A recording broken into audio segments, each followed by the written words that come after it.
I am Gregory Hallows, and this is Preserve Halloween Podcast.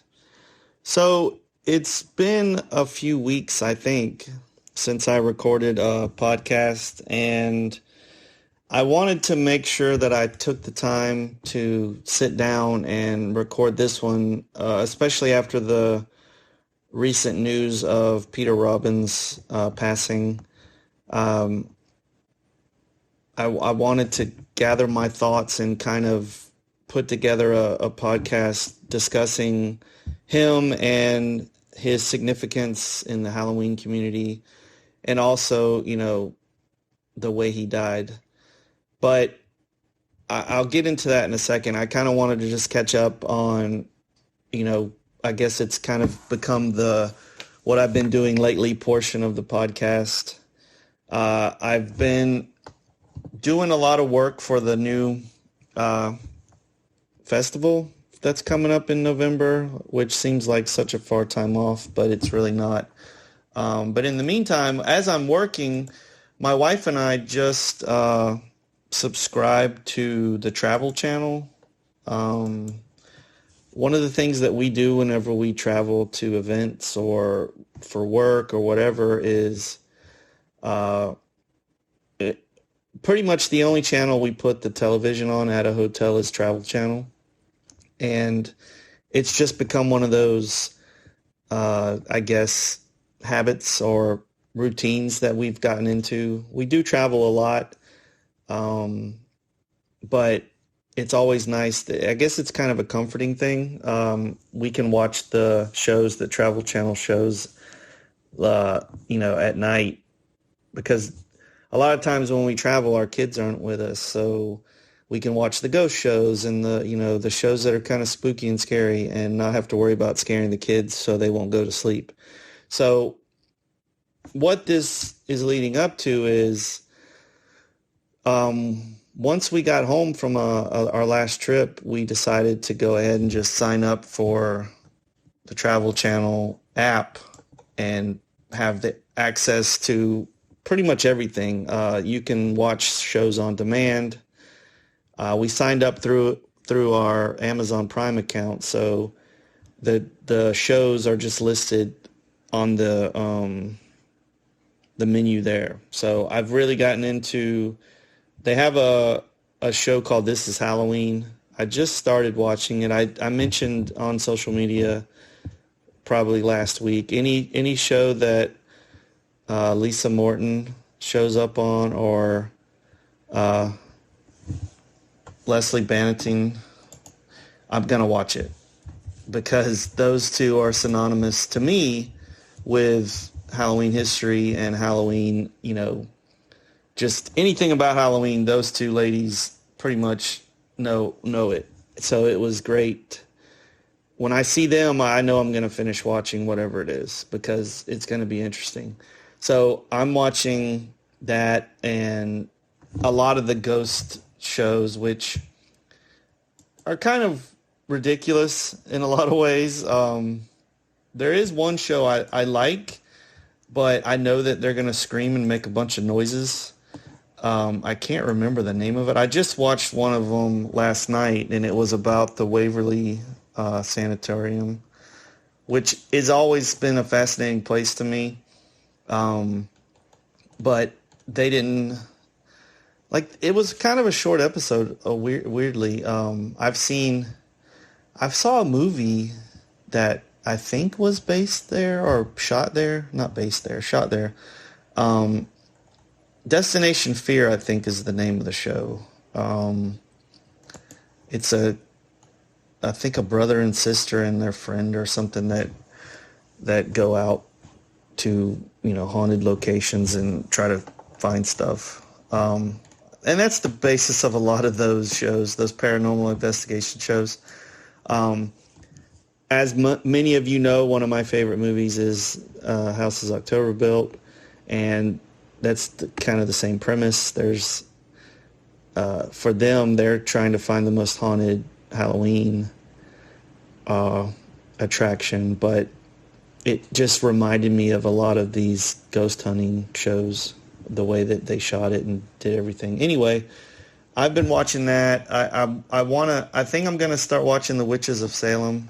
It's a four-part. It's not a documentary.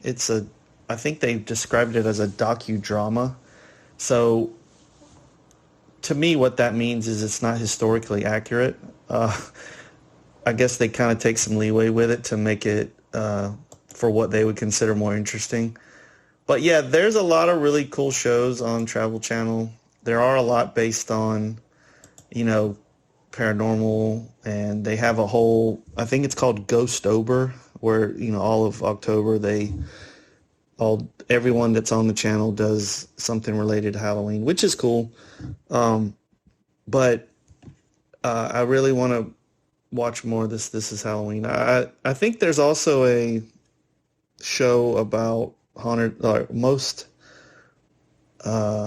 something to do with Halloween attractions. So I'm going to check those out, and, you know, I'll watch anything Halloween related.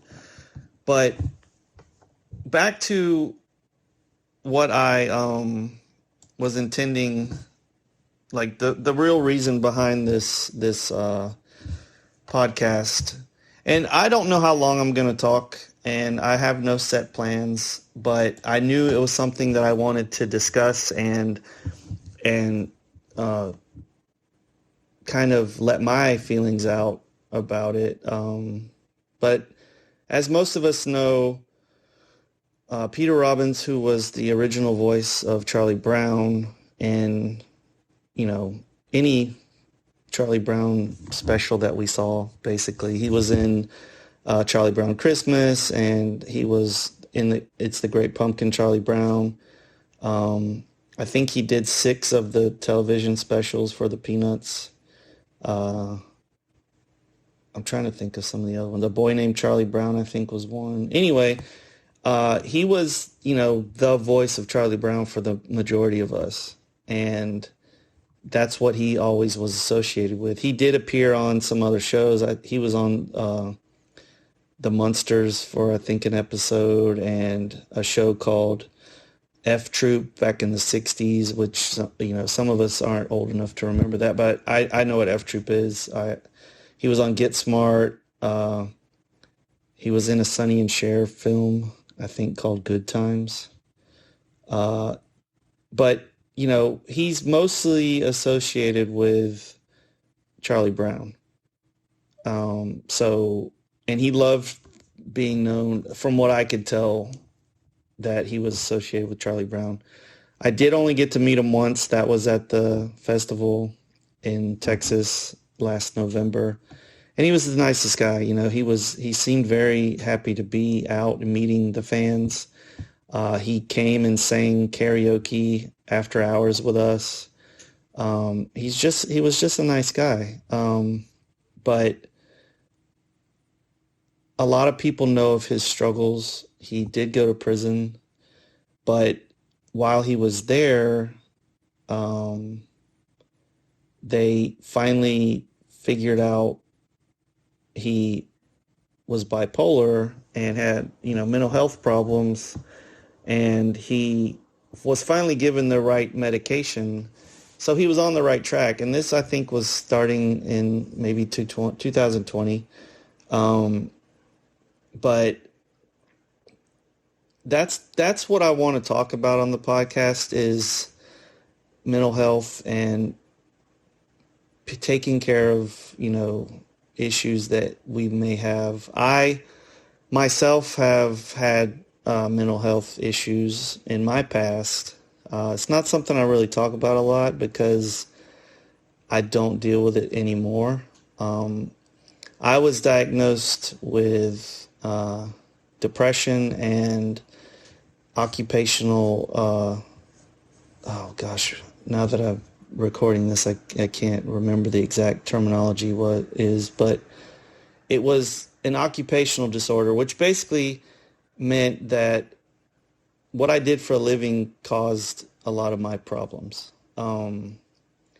So I'm very aware of, or I try to be aware of mental health issues, and it's something that's important to me. And when somebody we look up to or are fans of dies from suicide or struggles with mental illness, it brings those issues back to the forefront.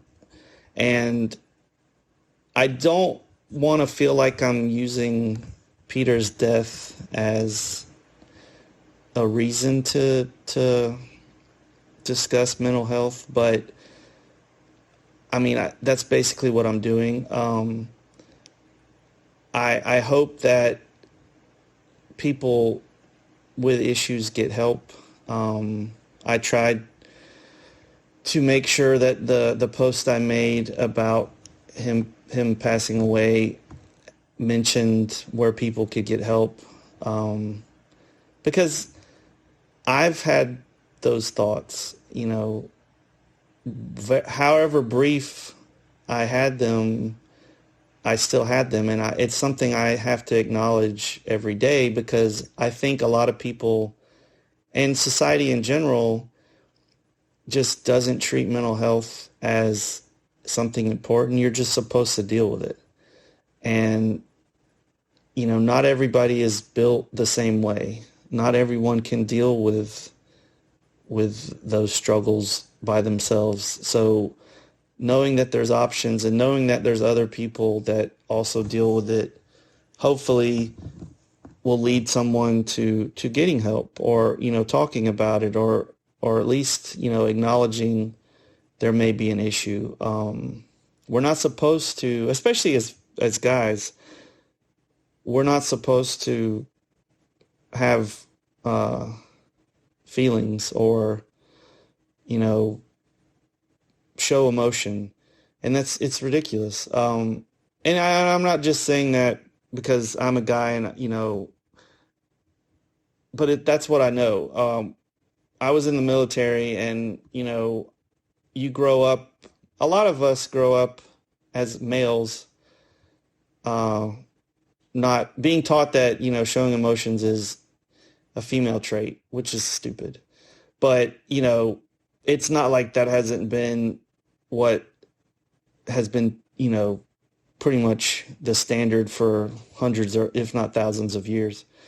But the more that we make it okay and make it normal for people to express how they feel and not be afraid to be made fun of if they, say they have some kind of issue. Because I know a lot of people that have had to be treated for mental health issues. And like I said, I'm one of them. So the main reason I wanted to record this podcast was to acknowledge Mr. Robbins' death and hopefully use it as a platform to do good, because I think that's what he would have wanted. He readily acknowledged his struggles, and I'm hoping that the book that he was working on comes out in some form. He was writing a book called Confessions of a Blockhead, which was his autobiography.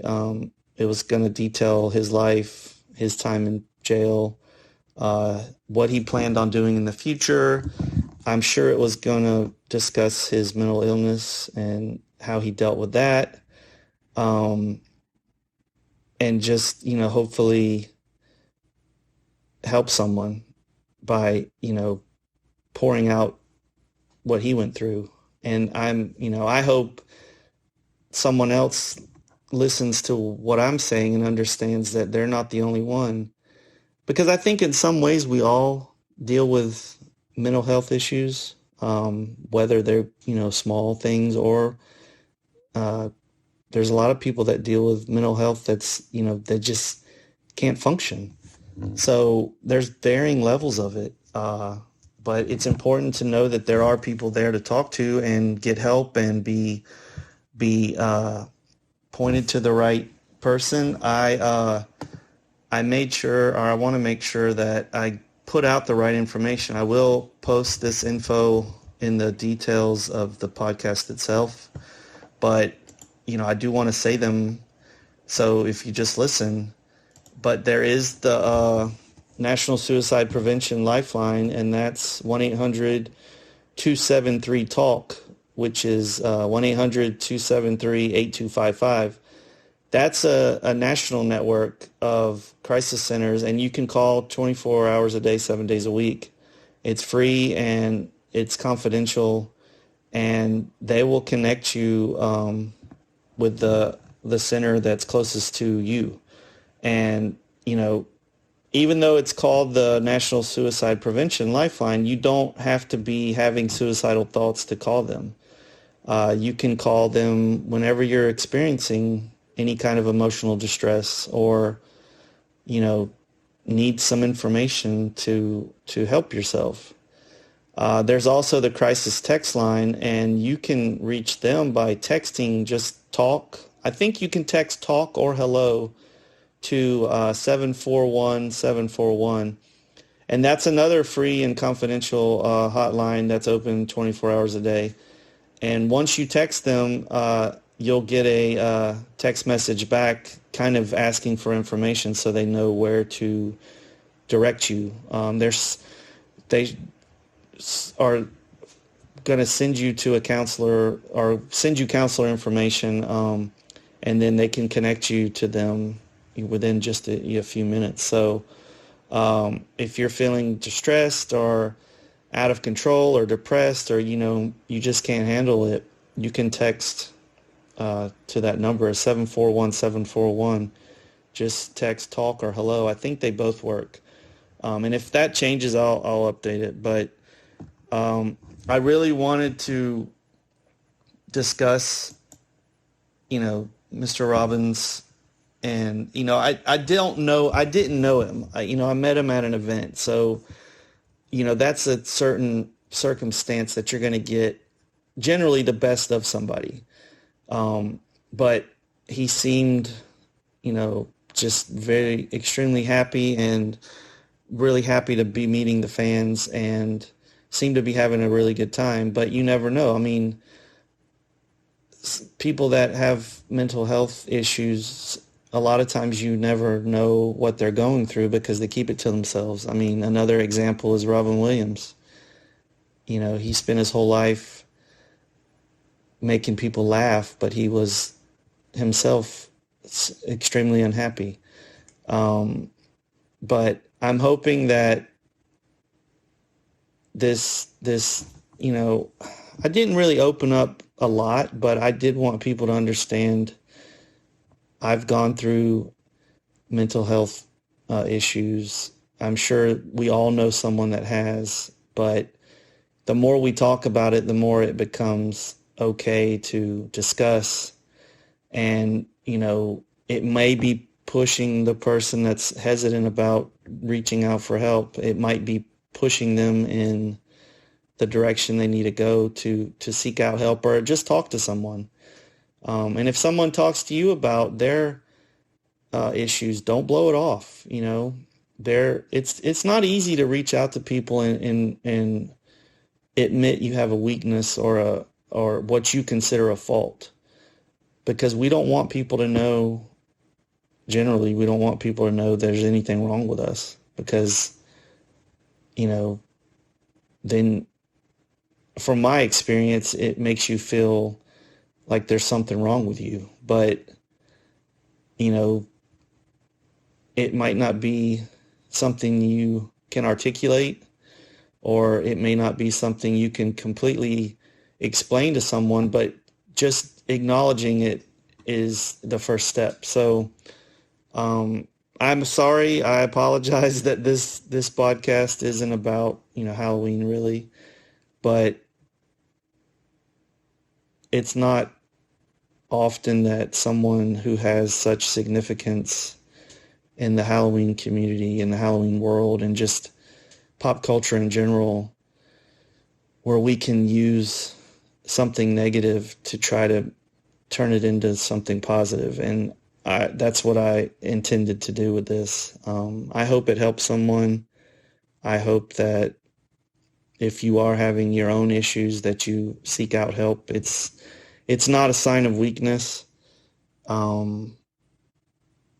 I think a lot of us would be surprised with how many of us and our friends and our family are dealing with their own struggles. So, try to remember that as you make it through your day, that everyone could be having their worst day of their life at that moment. So just be nice. And if you can offer help with someone, look for those signs and look and see if you can help someone that may not know how to ask for it.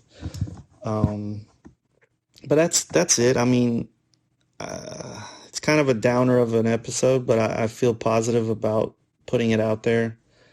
And I wanted to make sure I discussed it the way that I wanted to. I'm very excited. I'm very fortunate to meet Mr. Robbins. I was excited to meet him, but I hope that this tragedy or this turn of events can be turned into something positive for someone else, because that's all you can ask for. So I'm going to end it here.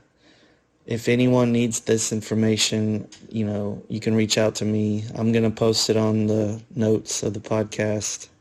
I've posted it on the website or the Facebook. But yeah, if you need to talk to someone, those are two great ways. Those two helplines. But thanks for listening.